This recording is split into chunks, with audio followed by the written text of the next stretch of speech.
Welcome back to the RollApp High Roller community. As always, nothing on the RollApp is to be construed as financial advice. We are just some educators in the DeFi space. Toss us a quick like, give us a share, a repost, send it to a friend who may want to watch this, and finally, give us a sub or a follow. It means the world to help support credibly neutral educational content in DeFi.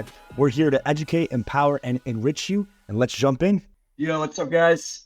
Here with Ishai from Dymension. Gotten a lot of hype in the last couple of weeks. Upcoming airdrop for tons of different NFT communities and stakers of Cosmos chains and different opportunities happening in the modular space. So, yeah, let's just kick it right off here with Rob, of course. But we're gonna jump over to Ishai. Ishai, what's the state of things at the Dymension team? Yeah, how you feeling? Yeah. Hey, Andy. Hey, Robbie. Happy to be here on the RollApp. Things, like you can imagine, it's pretty hectic. It's pretty crazy. It's been fun. The fun ride, the roller coaster, we're going up, and it's just amazing to see all the hard work kind of funneling down into this point of time. So a lot of people right now are like asking me, wow, Dymension, how fast did you build this? And I'm like, yeah, we've been building, I guess, for 2 years, like heads down, just on the tech, working super hard, just focusing on product and the tech and how to make our vision actually manifest. But now it's all coming together. So I'm stoked. I'm very happy to see the excitement. I'm very happy to see like the cultures that is getting into Dymension and the mindshare like that we're trying to grasp and to educate about why we're building what we're building. And yeah, it's pretty exciting. Man. And like that's a really funny perspective, because you guys have been building for so long, but because you just launched, people are like, well, where did you come from? So like, maybe could you tell us a bit about like why you decided to launch now, and then we can talk more about like kind of the way that you guys decided to launch, but why now? Yeah, that's, it's quite an obvious question because the market is good, and we're very close to kind of feeling that our initial product is obviously the journey is it's starting right now. There's a lot more to build, and yeah, but in terms of like, we've been building for a long time, and we felt like, okay, the market is good, and we're stoked to see Celestia folks kind of releasing their product and their baby, and we've been in touch and with Celestia kind of partnering up, I guess, for the last 2 years. So it feels like a right time to spread our wings and go out there and kind of push what we've been focusing on for so long. But essentially, just it feels like the time for modular has come. Like the time has come, and everybody is starting to grasp what it means. So can't think of a better timing right now. Yeah, I agree. Also, what I think was great, Ishai, is in my little kind of meme prediction thesis posts, which are getting an absurd amount of engagement. So either people are very excited about DYM, or the time is just now in terms of the hype, maybe a bit of both. But I made a point that being the second coin in a modular bracket, if you will, of new launches is going to be powerful. I'm go ahead. I was just kind of yeah, no, that's it. Like I just think there's something to be said about, like, it's a bit of a race, man. You think it's a race?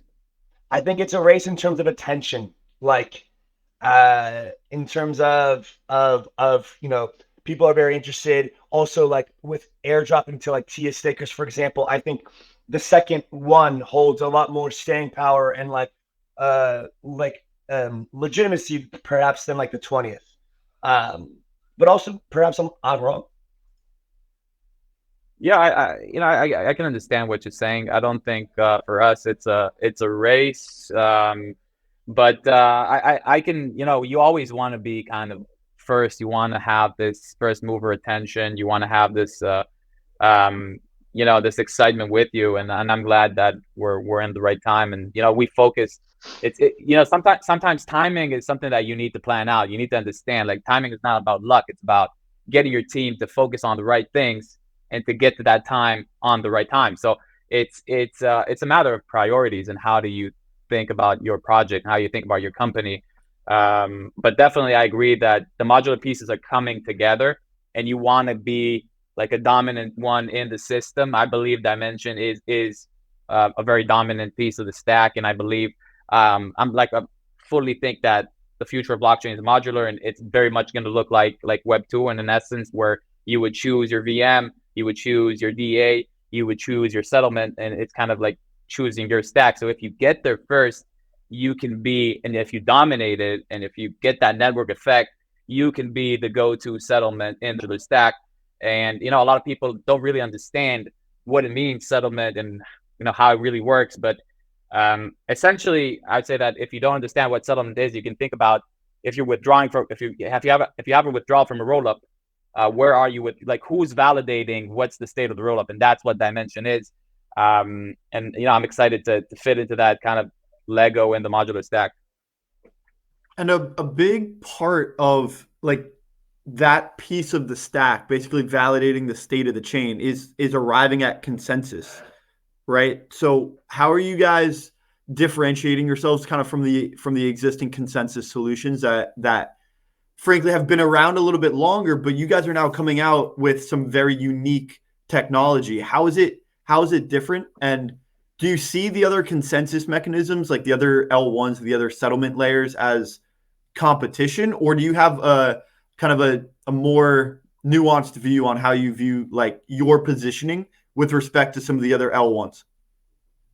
Yeah, that's a great question, because it's very nuanced, and if you explain it right, people can understand it. So I'll try to take that opportunity and explain it. And I'll say this: on Ethereum's not really a settlement layer. Ethereum has settlement layers, where every settlement layer is actually the smart contract where you would take your money back from the rollup. So you have various settlement layers on Ethereum. It's a lot of different smart contracts on Ethereum that act as settlement layers. So in Dymension, it's actually the only blockchain that is a settlement layer by itself, because we enshrine the IBC bridge to validate the other rollups. And this is what's super unique about Dymension. You don't have this anywhere, right? So if you understand that, you understand kind of the elegance of what Dymension is. You understand that this is innovation, and this is kind of the next thing. Or I've been thinking about this a lot, and I think, like, in the end, like, also Ethereum is going to have an enshrined ZK EVM, and then it will become a settlement layer. At the moment, I don't believe that there's no settlement layer. Like, there's no blockchain that is built to settle other blockchains, like, into the core binary. And this is what Dymension is technically. Yeah, does that make sense for you guys? It does. Like, in terms of basically the cross rollup communication is a problem. Cross rollup liquidity is a problem, and then also securing rollups basically, like, currently are a lot of subnets, rollups, anything. A lot of these are just like basically low security in a sense. They're like better than just a low validator set of an L1, in my opinion, but they're not much to compare to like an Ethereum or to like a very high validator count L1. And so kind of using IBC to like as your native bridge, if you will, or as your native connectivity layer, you like my kind of subtext. You get the best of rollups and IBC. Yeah, I'm looking at this from, I'm a product first guy. Like, I don't want to get too much into like the technicals of which has more security or that. I feel that's relevant. It's not a good discussion. What I feel is a good discussion is developer experience and user experience. So for like, if I'm looking at kind of other solutions out there, I'm thinking, how good is the developer experience, and could a basement developer develop its own chain with the right trust assumptions? Because if you deploy a rollup on Ethereum and it has a multi-sig, and you're a basement developer, basically what you have is a custodial wallet that people deposit money into you. You understand that? So you actually deploy this smart contract bridge on Ethereum, and people deposit money into that, and it's basically a custodial wallet. So my approach, or like my target thesis, or whatever you want to call this, is how can we allow like your average developer, just a team in Asia, not a team in wherever, to build their own blockchain without the coordination of validators, with no trust assumptions, and with no custodial kind of regulatory risk that they could have. So this is why we built Dymension, and it's not kind of a competition about security or stuff like that, because like honestly, I don't feel that, you know, there's a lot of problems with like Tendermint security, for example. It's kind of a battle tested system that's been out there for quite a while, and you know, I think it's proven it's very, very good. But I do feel like the experience of deploying a blockchain is super hard. You know, I know this because I'm doing it right now. Like our team is doing this, and we're focused so hard on, you know, delivering and just deploying this blockchain. It requires so many coordination between so many entities. And what Dymension basically is it scales the app chain thesis to have, like, for example, you, Andy, a person, whoever, you know, you're in Panama right now, you want to deploy this blockchain to play poker with your friends, you can do it. This is what Dymension is. It's just, you can, you know, you deploy these chains as if they were tokens on Ethereum, and people could deposit money into them, and it's great. Yeah, the era of scarce and expensive block space is coming to a dramatic halt. And I think it's in part due to Rust, in part due to things like Dymension, the modular thesis. Like, I mean, I think everybody's underestimated the amount of chains that are going to exist. Like, it's probably going to be, you know, if you check out as many coins as there are now, probably going to be more. Yeah, I look at it the same way. I look at it. It's just like there's probably, like, I don't know, 500K coins, tokens, like on Ethereum. I don't know. I just, you know, not sure about that metric, but I guess like probably 95% of them are probably worthless, and then you have like 3% that are, you know, semi-worthless, and you have that top 2% that represent value. So this is what I believe, like, we're gonna have this explosion of chains, and it's gonna become this internet of servers where they communicate via IBC. And most of them are going to be just, you know, fun servers, crypto servers, where you can deposit money into them. Some of them are going to be cool, and some of them are going to be life-changing, like very cool breakthrough apps. Isha, I've got a question still on the kind of like on the product perspective, the tech, if you will. You mentioned like validating the state of multiple chains, and I really want to dig into this because I think the concept of like block space abundance, essentially like scarce and expensive block space, is no more. We're now in this era of abundance for block space, brings costs way down, transaction fees way down. But what that seems to lose is interoperability or unification across those chains. Now you guys are building a solution to validate the state of chains and like you said, kind of bring them all into the same network, like at the binary level. Does that mean, you know, you're taking like an Ethereum validator and like a Cosmos validator, and both of those are now part of the Dymension validator network, like gossiping the state of their respective chains to one another, or like a common Dymension node? How do the nodes in the Dymension network, are they made up of these nodes from these other networks? Or yeah, like how is the network architecture built? So Dymension is an L1, a Tendermint based Cosmos SDK chain, where let's do a quick kind of 101 on the architecture of Cosmos. So you have the Tendermint, which is the consensus and networking engine. It basically makes sure that, you know, everybody's synced and agreeing on the state, and above it you have the application, the Cosmos SDK. So this is kind of, Cosmos was modular. It's the father of modular because it divided between consensus and the application. So the Dymension architecture is, we've built a roll-up servicing logic into the Cosmos SDK, into the L1, that fits our roll-up SDK. So we built both the L1 and the L2 for it to fit like a Lego, to come inside together. If you think about it, you know, you want to build something that fits well together, like L1 and L2, you want to build it natively.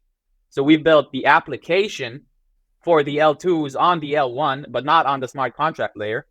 And for the L2s, we built the consensus list engine, which means the drop-in replacement for Tendermint. I don't want to get cool because I don't think it's you know, beneficial for everybody, but in terms of in terms of the work that's being that we've built, it's a lot of work, but it's just to have this native UX feeling where all the bridges are the same. So you don't have like a Starkware bridge or a ZK Sync bridge where they can't really communicate between each other.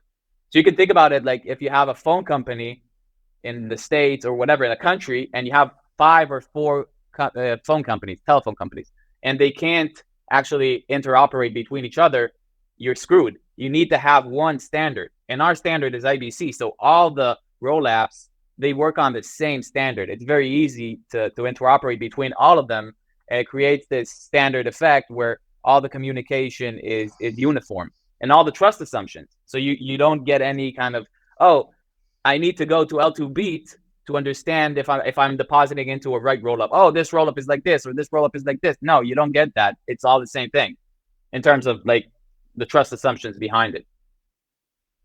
Yeah.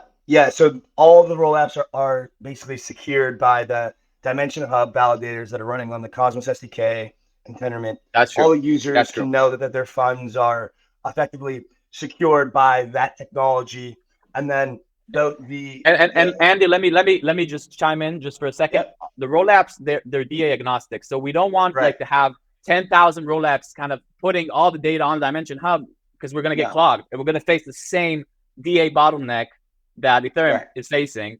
So we thought about, okay, let's do modular the way modular is. You choose your DA as long as it's IBC connected with Dymension Hub.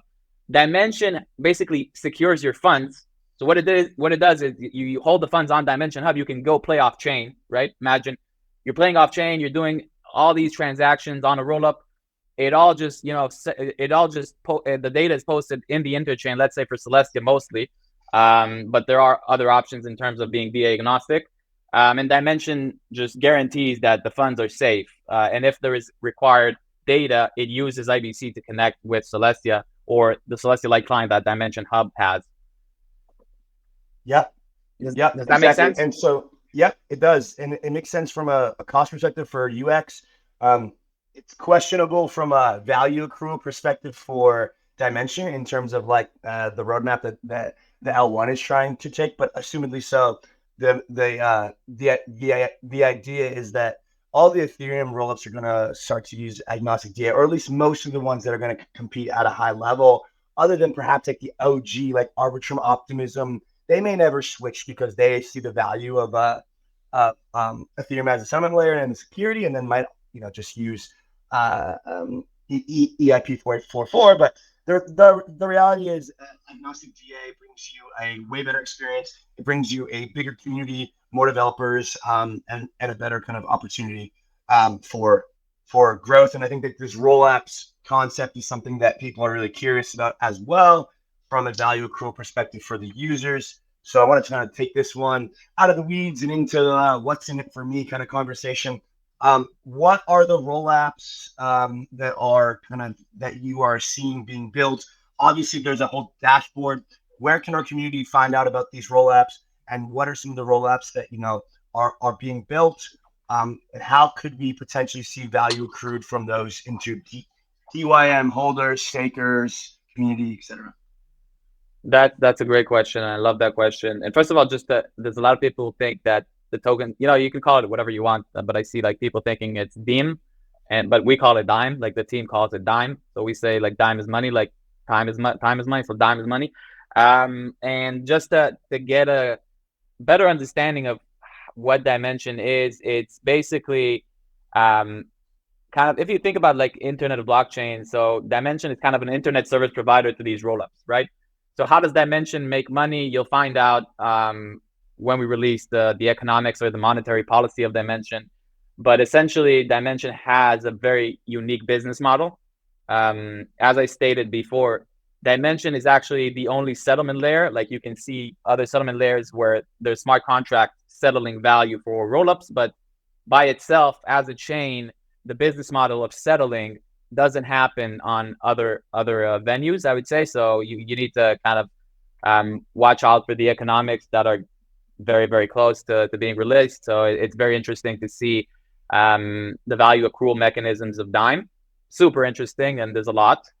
And you talked about the RollApps. So what we want to achieve is not kind of this VC play where, okay, this team is invested, and so you come. No, we want to open up RollApps for everybody, and you can see that on Dymension portal. It's just fun. You can deploy your own, and there's so many. You just go ahead and you choose your one to deposit and play with. There's a lot of teams building very cool stuff.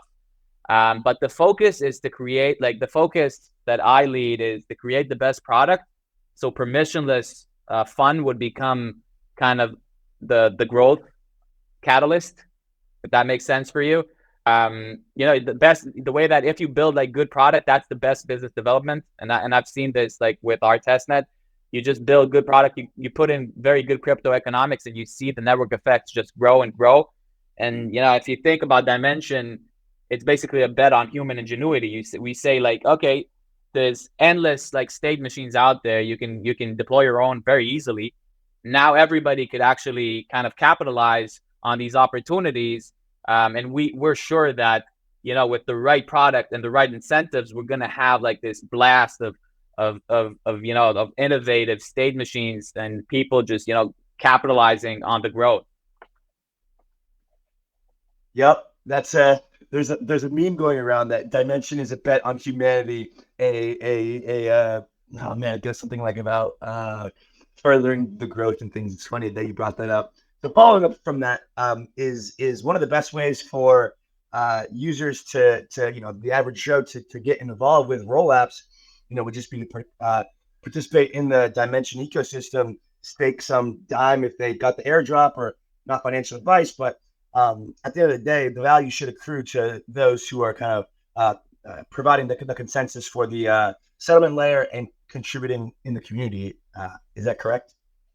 Yeah, that's not financial advice. And Dymension, like the forefront of Dymension utility is actually it's used for bond. So if you want to deploy a rollup, you bond Dime. So it's actually an enabler. It's a utility token. But it also has value accrual mechanisms. So I don't want to get too into like describing them, and you'll read about them in the future. But definitely join the ecosystem. If you're a penguin, if you're a mad lad, if you're a bad kid, if you're a tensorian, if you're just like crypto, you just want to build cool stuff. You want to transform your server into a crypto blockchain and do that with minimum effort and maximum security, minimum trust assumptions. This is why we built Dymension, to just unlock this. Like we looked at Cosmos, like the internet of blockchains, and that amazing idea of growth, and we think like, how can we exponentially take it to the next level? So this is Dymension, just putting another dimension to the Cosmos, to the interchain. So yeah, that's why we actually call it Dymension, because like we put the y-axis, like vertical, into the interchain. Love it. DYM stakers are in for a treat. And overall, I think that bringing the communities together is a great one. Rob? Yeah, all good. And I realize that we got to go pretty soon and wrapping up on time here. I guess like last question, is there kind of like something that, as you guys were building, was there like some like trigger point or something that changed along the way? Because you guys have been building for a while.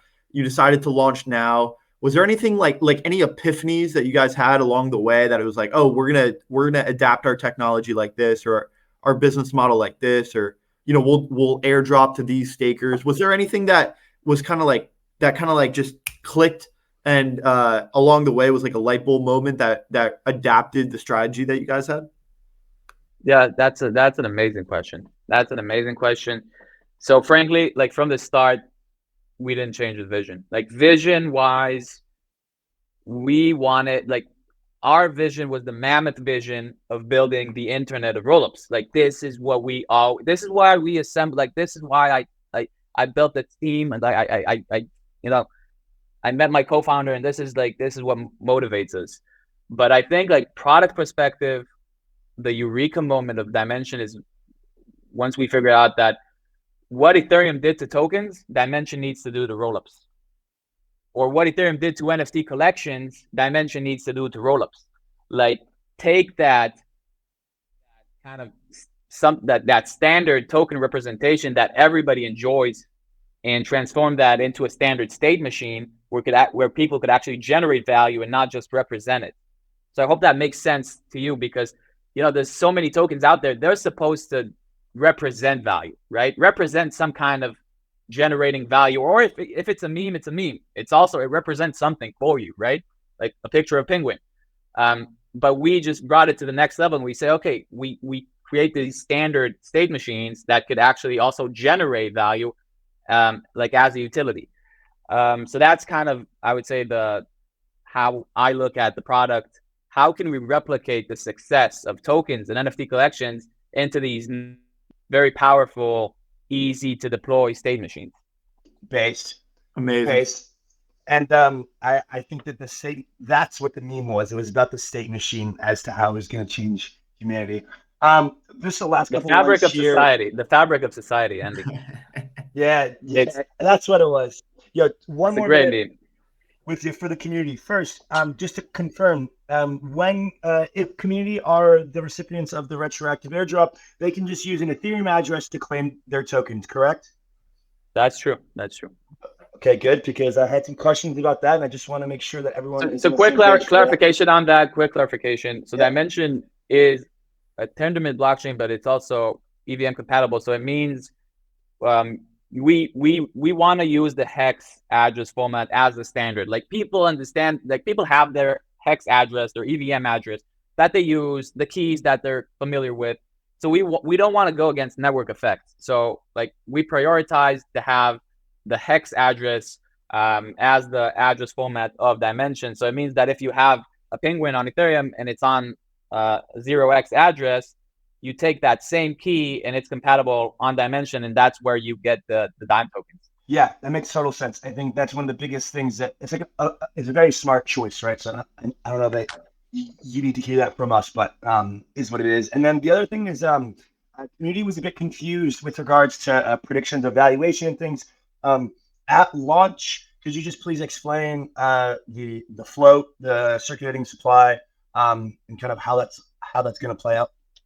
Andy, too much alpha for today, my friend. Too much alpha. You're gonna see it. Come on, bro. But there's 1 billion tokens. 1 billion tokens. Everybody can stake. Yeah, there's that's it. Like, that's you're gonna see it in the future. All right. Thank you so much, Ishai, for coming on. Been a pleasure. All right, guys. Appreciate the time. Thanks, Ishai. Cheers, Bye man. bye.